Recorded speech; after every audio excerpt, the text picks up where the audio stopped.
দারুণ একটা রোল বানিয়ে দেখাচ্ছি। শুধুমাত্র আলু আর ময়দা বাসায় থাকলেই এই রোলগুলো বানানো যাবে। এই জন্য প্রথমে আমরা দুটো আলুর খোসা ছাড়িয়ে নিচ্ছি। বড় সাইজের আলু হলে দুটো নেবেন, আর যদি ছোট হয় তাহলে আর দু একটা বেশি নিতে পারেন। আলুর খোসাটা ছাড়ানো হয়ে গেছে। এখন হচ্ছে এই আলুগুলোকে কিউব করে কেটে নিচ্ছি। এই রোলের জন্য আলুগুলো কিউব করে কাটলেই দেখতে দারুণ লাগে। আর আলু কাটার পরে সাথে সাথে আলু পানিতে ভিজিয়ে রাখতে হয়, তা না হলে কিন্তু আলু কালো হয়ে যায়। এখন আমরা একটা বাটিতে 1 কাপ ময়দা গুলে নিচ্ছি, চাইলে আটাও নেওয়া যাবে। স্বাদ মতো লবণ দিয়ে দিচ্ছি, আর এখানে দিয়ে দিচ্ছি 1 টেবিল চামচ রান্নার তেল। তেলটা ময়দার সাথে ভালো করে মিশিয়ে আমি এখানে নর্মাল পানি দিয়ে একটা সফট গোলা তৈরি করে নিচ্ছি। এই পানিটা কিন্তু গরম না, একদম নর্মাল পানি দিয়েছি।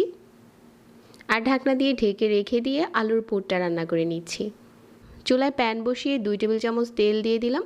তারপর এখানে 1 চা চামচ আদা রসুন কুচি আর হচ্ছে 1/2 চা চামচ পাঁচফোড়ন, 2টার মতো পেঁয়াজ কুচি দিয়ে ভালো করে নেড়েচেড়ে লাল করে ভেজে নিচ্ছি। তারপর এখানে 1/4 চা চামচ করে গুঁড়া মশলা দিয়ে দিচ্ছি, মরিচ, হলুদ, ধনিয়া আর হচ্ছে ভাজা জিরার গুঁড়া। গুঁড়া মশলাটা দেওয়ার পর আগে থেকে কেটে নেওয়া আলুটা দিয়ে দিচ্ছি, আর স্বাদ মতো লবণ দিয়ে দিচ্ছি। একটু নেড়েচেড়ে মশলার সাথে কিছুটা কষিয়ে নিচ্ছি। তারপর এখানে আমি 1.5 কাপের মতো পানি দিয়েছি। যতটা পানি হলে আলুটা সিদ্ধ করতে সুবিধা হবে। ঢাকনা দিয়ে ঢেকে দিচ্ছি। এখন পানিটাও শুকিয়ে গেছে আর আলুটাও অনেকটা সিদ্ধ হয়ে গেছে। এখন হচ্ছে একটু নেড়েচেড়ে ভেঙে নিচ্ছি, কিছুটা ভেঙে নিচ্ছি। উপরে ধনেপাতা কুচি আর কাঁচামরিচ কুচি দিয়ে চুলা থেকে নামিয়ে নিচ্ছি। রোলের জন্য কিন্তু আমাদের আলুর পুরটা এখন একদম রেডি হয়ে গেছে। আর এই আলুর পুরটা দিয়েই রোলটা বানালে খেতে বেশি টেস্ট হবে। ওইদিকে আমাদের ময়দার যেই ডোটা ছিল ওইটাও সফট হয়ে গেছে। আর এখন ওইখান থেকে ছোট ছোট ডো নিয়ে রুটির মতো বেলে নিচ্ছি। যতটা সম্ভব এই রুটিটা পাতলা করতে চেষ্টা করবেন, তাহলে রোলগুলো খেতে বেশি মজার হবে। পাতলা করে রুটিটা বেলে নেওয়ার পর পুরোটা সাইডে এভাবে করে ঘুরিয়ে ঘুরিয়ে পানি লাগিয়ে নিচ্ছি। এটা আঠার কাজ করবে। একটা সাইডে আলুর পুরটা দিয়ে তারপর হচ্ছে সাইড থেকে রোলের মতো করে ভাঁজ দিয়ে দিচ্ছি।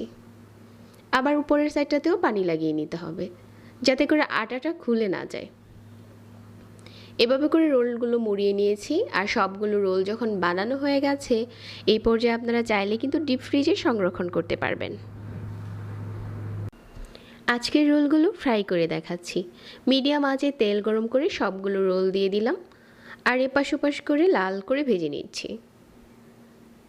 রোলগুলো দেওয়ার পর চুলার আঁচ একদম কমিয়ে দিতে হবে, যাতে ভালো করে ভাজা হয়ে যায়। রোলগুলো এখন ভাজা হয়ে গেছে আর তেল ঝরিয়ে উঠিয়ে নিচ্ছি। এই রোলটা গরম গরম পরিবেশন করলে খেতে দারুণ লাগে। বাচ্চাদের টিফিনের জন্য এরকম একটা রোল বানিয়ে দিতে পারেন, আবার কিন্তু রোলটা বানিয়ে সংরক্ষণও করা যাবে। খেতে অনেক বেশি টেস্টি হয়েছে। সহজ রেসিপিতে নতুন কিছু চেষ্টা করেছি। আশা করছি সবার ভালো লেগেছে। আরও সহজ রেসিপি পেতে পেজ ফলো করুন আর চ্যানেল সাবস্ক্রাইব করবেন। সবাই অনেক ভালো থাকবেন। আজকে এখানেই বিদায় নিচ্ছি। আল্লাহ হাফিজ।